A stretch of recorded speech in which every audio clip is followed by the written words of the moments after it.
The United States needs a new high-endurance dedicated fleet defense/air superiority fighter for its Navy and a new close air support warplane to fight alongside the venerable A-10.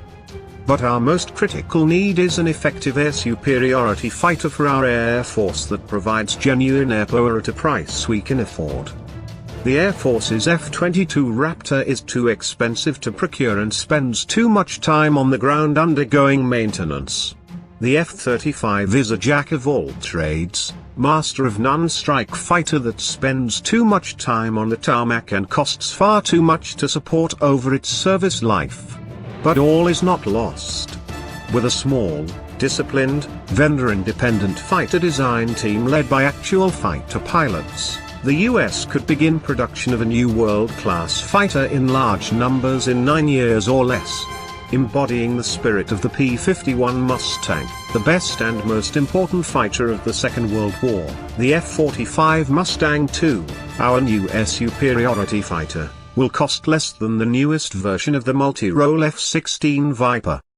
Because the fighter that powers up its big, powerful radar first turns itself into a great big target in the modern battlespace, by emitting lots of heat and radar waves. Our new air superiority fighter will focus on achieving first-shot dominance via passive sensors, a smaller infrared signature, and practicing electromagnetic emission control, EMCON.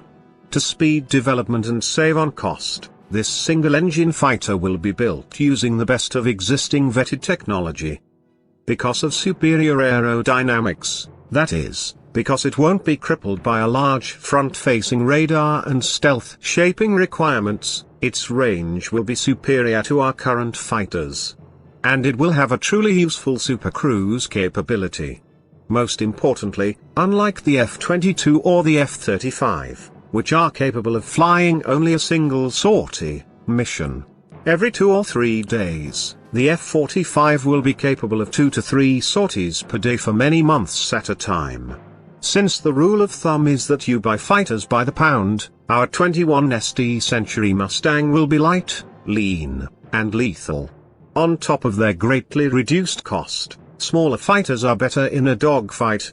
And because they have smaller visual signatures and smaller infrared heat signatures, they are harder to see and hit at both WVR, within visual range, and BVR, beyond visual range, ranges. Lighter and leaner warplanes also cost less to maintain. Thankfully, we still have a stable of fighters that, with some care and upgrades, will allow us to maintain our edge in air power for the next 10 to 12 years. However, we can't afford another failed program like the F-35, or even the more mixed record of the F-22.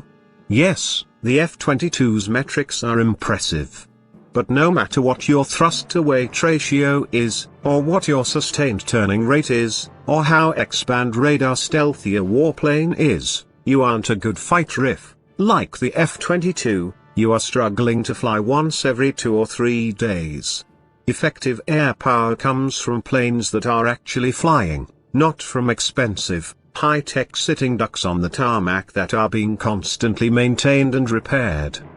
The US military seems to have forgotten that the greater part of a fighter's effectiveness derives from the experience and training of the pilot. More pithily, Colonel John Boyd, far and away the most influential practitioner and theorist of aerial combat, puts it this way: a real fighter pilot has always had the attitude, they give us SH to fly, and we win anyhow. Happily, it has been decades since our pilots have been in a shooting war with enemy pilots who had a snowball's chance against any of our fighters. A 1992 Air Power Journal article concludes that the opponents we faced in Desert Storm were unable to fight and unwilling to fight. Iraqi pilots who had been chosen for political connections rather than talent were literally flying their planes into the ground.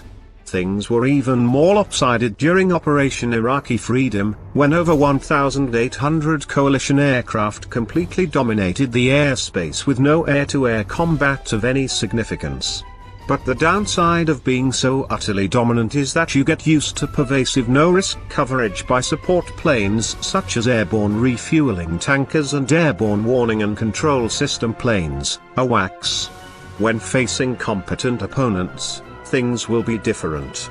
Indeed, a doctrinal priority for both the Chinese and the Russians is to take out such support planes immediately. Indeed, they have been developing weapons and tactics such as the very long-range, 250-mile, S-400 Triumph/SA-21 anti-air support missile to do just that. Decades of facing outnumbered, poorly trained opponents flying poorly maintained planes is terrible preparation for going up against peer opponents, who, in any particular theater, may outnumber us and will have the support of their own AWACS and support planes. Because American air power has not been tested in combat against peer competitors for over 40 years, in designing a proper replacement for the F-35, principle number 1 going forward is, any lessons we think we have learned during this period of utter air power dominance needs to be viewed extremely skeptically. Concluding that our successes were primarily due to our technological superiority does not hold water. A more balanced, historically mindful interpretation of our dominance in the Middle East is offered by Stephen Biddle, who in his excellent, must-read book, Military Power, Explaining Victory and Defeat in Modern Battle, builds the overwhelming case that it was superior leadership, superior training, and superior tactics, augmented by technological superiority, that led to the perfect storm of military dominance that we experienced in the Gulf Wars. Speaking on the importance of training in general, Lieutenant Colonel Tom Chuck Norris, a retired USAF pilot with over 3,000 hours of flight time, observed, 10 to 15 hours per month is enough to maintain familiarity with your aircraft, but not enough to maintain proficiency. Our fighter programs attract the best of the best, but without enough training we are incurring undue risk for our really good people. And yet, the unreliability of fighters like the F-22 and F-35 ensures that our pilots struggle to get 10 to 12 hours per month of actual in-air flight training, stick time. Consequently, the F-45 must be reliable enough to ensure that our pilots tap into the tremendous multiplicative effect that superior training and tactics brings to the battle space. Further, giving our pilots the time to train to tactics will equip them to overcome many technological edge a peer competitor might temporarily hold. Therefore, principle number 2 is, our next fighter must be of sufficiently reliability to support minimal sustained training rates of 30 hours per month of flight time indefinitely, with a surge training capability of over 40 hours per month to enable our pilots to progress past proficiency to mastery. Only at these high levels of training can our pilots gain the all-important proficiency in the many-on-many air battles that will prove decisive in our struggle for air power dominance in the future. Principle number 3 is tightly coupled with principle number 2. Our new air superiority fighters must be able to fly multiple sorties per day indefinitely. A high sortie generation rate is the most important single measure of a fighter's effectiveness. As has been the case for last 30 years, the US can get away with a low sortie generation rate fighter when we are the ones dictating when, where, and how we will engage our opponents. However, when going up against peer competitors capable of forcing the fight and taking the initiative, low reliability/low sortie fighters will be a huge liability and their lack of real air power will be fatally exposed on multiple levels. An effective air force needs fighters with high sortie generation rates to produce genuine air power while simultaneously supporting high training rates. That we have let our vendor-controlled procurement system siphon away hundreds of billions of dollars and decades of development time to produce fighters such as the F-22 and the F-35 that have zero chance of flying one combat sortie per day while supporting effective training rates is simply scandalous. During the Cold War, the US maintained a significant technological advantage over countries such as China and the Soviet Union. However, we also invested in fielding large numbers of fighters and ships. Both our Navy and our Air Forces were much larger and more powerful at that time than they are today. And with 25 to 30 hours per month of in-air training, our pilots maintained much higher average levels of proficiency. That was then, this is now. today, we find ourselves without the numbers to maintain the same kind of global presence we could maintain in the 80s and early 90s. And as our numbers have dwindled, so has the large technological edge we once held. An example of technological parity can be found in Russia's extremely advanced air-to-air missiles and the powerful radar jamming technology deployed on its latest fighters, such as the Su-35S Superflanker. The new Russian fighters also feature stealth-piercing infrared search and track, IRST, capabilities. Given that any new fighters will be around for the next 30 years or even longer, any fighter program designed around the assumption that we can regain and maintain an overwhelming technological advantage would be foolish and reckless. US designers must also presume that during long periods of low-intensity conflicts, advanced technology will end up proliferating one way or another. So, principle number 4 is, in designing a new fighter we must, as has been the case for most of history, assume rough technological parity. The next principle is the logical extension of principles number 1 and number 4 and simply recognizes that there is absolutely, positively no such thing as an invulnerable airplane.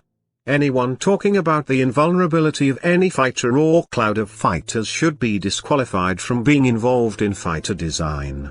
Accordingly, principle number 5 is, we must build enough fighters to absorb casualties in a fight against a peer opponent and yet still prevail. In short, as has been the case throughout military history, numbers matter. But enough with meta-design principles. Let's move forward by assuming we get the right team of vendor-independent folks in place to do the detailed conceptual design work and to oversee a defense contracting process requiring a true competitive fly-off, rather than embracing their inner inspector gadget, as was the case with the F-35's designers. This team should look to legendary fighter designer William Bushnell Stout for inspiration. Stout's motto for fighter design, simplicate and add lightness, will inform the entire process. This will be the exact opposite of what Lockheed Martin did with the F-35 and F-22, adding complexity and heaviness, and, not incidentally, tremendous cost and unreliability. First and foremost, our new fighter must be affordable enough, both in terms of initial acquisition cost and support costs, that we can afford to buy and support it in numbers that matter, over 1,000 fighters.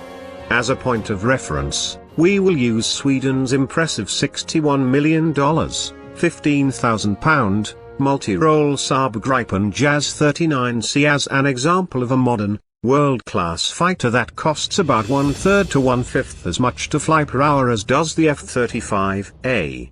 Since our F-45 Mustang II will not be saddled with the cost and complexity associated with the Gripen's air-to-ground attack capabilities or a large heat-generating radar, it can both weigh less and cost less. The target weight and cost for the F-45 Mustang will be 11,750 pounds and $48 million, respectively. This price may seem unfeasibly low, but only because, like the proverbial frog in the pot, over the decades we have become accustomed to ridiculously overpriced weapons systems. To keep down costs and improve agility, our modern Mustang will be a single-engine warplane. Of course, the F-45 will have all the air-to-air capabilities that the Gripen features in addition to what the F-35 is supposed to sport, including sensor fusion, networked sensors, helmet-queued missile launching, and lock-on after-launch missiles. But, critically, its design team will avoid the Inspector Gadget-obsessed fighter design mindset that gave us the F-35's first-generation Distributed Aperture System, DAS. The DAS was hyped as boosting a pilot's situational awareness by providing a 360-degree spherical view. The reality is quite different. The DAS generates a green and black picture at far less resolution than the human eye. Given its relatively poor 2D resolution, it's not surprising that Major John Wilson, an F-35 test pilot, told an interviewer that if he were ever involved in a dogfight, "I'll use my eyes, because I need to see things with my own eyes to judge aspect, distance closure, and other details that you can't get using a 2D camera." Major Wilson went on to characterize the DAS as a system of limited utility. Other analysis tells us that the DAS provides nothing that other less expensive systems provide. Therefore, going forward, before a decision is made to implement new technology fleet-wide, new systems such as the DAS, with no demonstrated real-world battlefield utility, should be extensively tried out on test planes and then rolled out on a limited basis to production fighters in order to validate that they actually deliver essential combat power commensurate with their cost and weight. Not doing so is acquisition malpractice. In lieu of the complex and costly DAS, our Mustang will incorporate a bubble canopy that will provide truly usable situational awareness such as that found on our F-16S, F-18S, F-15S, F-22S, and, of course, the F-51D Mustang, but which is sadly lacking on the F-35 strike fighter. Rather than being built around the terribly risky idea of achieving air dominance through blasting the battlespace with kilowatts of electromagnetic energy in clever ways, our F-45 will achieve dominance via passive sensors and superior tactics enabled by superior training. Our fighter design team will adhere to this ancient mantra when operating in a world of increasingly powerful digital signal processing, anti-radiation, lock-on after-launch missiles, infrared missiles, and high-sensitivity triangulating microwave receivers. He who fires up his heat-generating, high-powered, low-probability of intercept, active electronically scanned array, ASA, radar first, loses. Our F-45 Mustang II will be a modern-day disciple of Sun Tzu. Right behind high training and sortie generation rates in importance will be our fighter's effective combat range and endurance. This may surprise some folks, but the importance of range cannot be overestimated. When you take a fighter capable of a high sortie generation rate and add exceptional endurance, you end up maximizing the number of fighters in the air protecting our troops from the enemy's air power. This ensures that our own close air support aircraft, such as the A-10, can partner with our ground forces in defeating enemy ground forces. What we need is fighters in the sky, not on the ground. Therefore, our F-45 will be able to spend 4 to 5 times as much time in the air as an F-35 or F-22.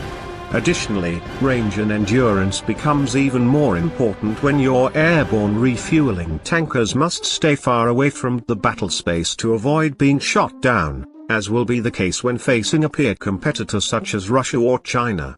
Another important capability is tactically useful supercruise capable of the following: A. Achieving and maintaining speeds over Mach 1 without having to use the fighter's afterburner while carrying a full load of missiles. B. Maintaining supersonic speeds for at least 20 minutes after having flown 350 nautical miles, 402 miles, and C. Engaging in combat and still getting home with acceptable fuel reserves. By greatly extending how much time our fighters can spend at speeds significantly faster than our opponents, genuine supercruise will enable our pilots to gain position and surprise, bounce, to fire that all-important, high-probability first shot. It will also make it harder for an opponent to surprise our pilots. And when engaged in beyond visual range combat, supercruise can impart extra energy to our missiles, giving them a big boost in range. Along with the capabilities outlined above, our F-45S will carry a combination of up to 6 PVR or WVR missiles and will have an effective gun for aerial combat. Its primary sensors will be state-of-the-art passive sensors such as infrared search and track, IRST, radar warning systems, as well as 360 degrees of missile warning coverage and wing-embedded conformal sensors capable of detecting enemy radar, infrared, and other electromagnetic emissions. Its secondary, complementary sensor will be a light, compact radar that will be used situationally.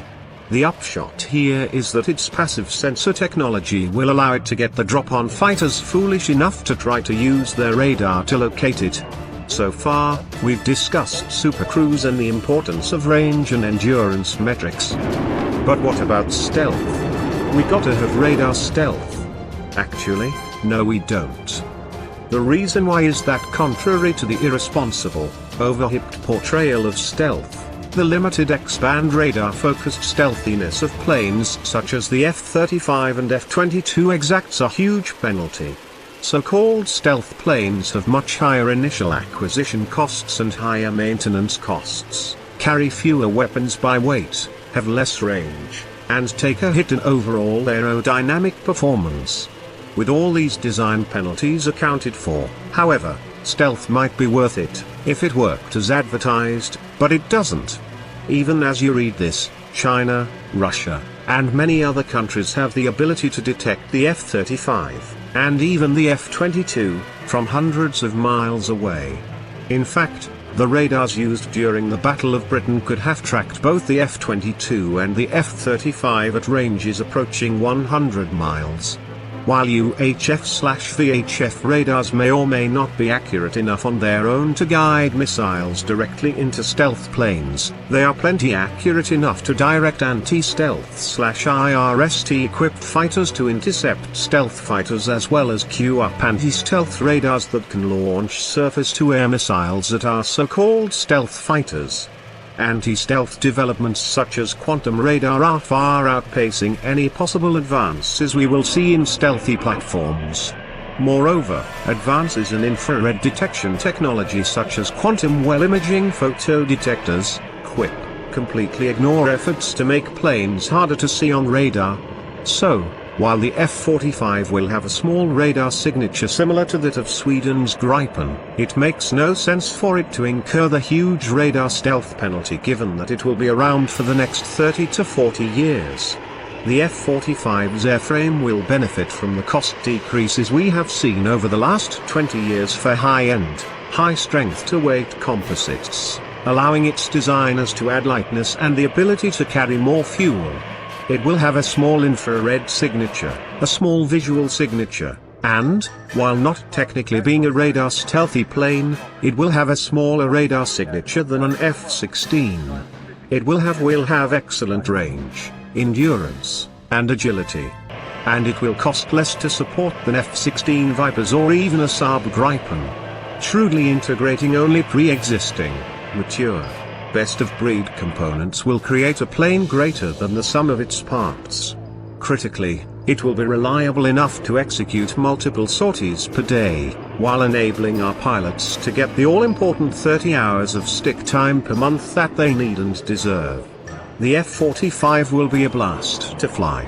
And because our pilots will finally be able to get back to doing what they signed up to do and love to do, fly, our pilot retention rate will see dramatic improvements.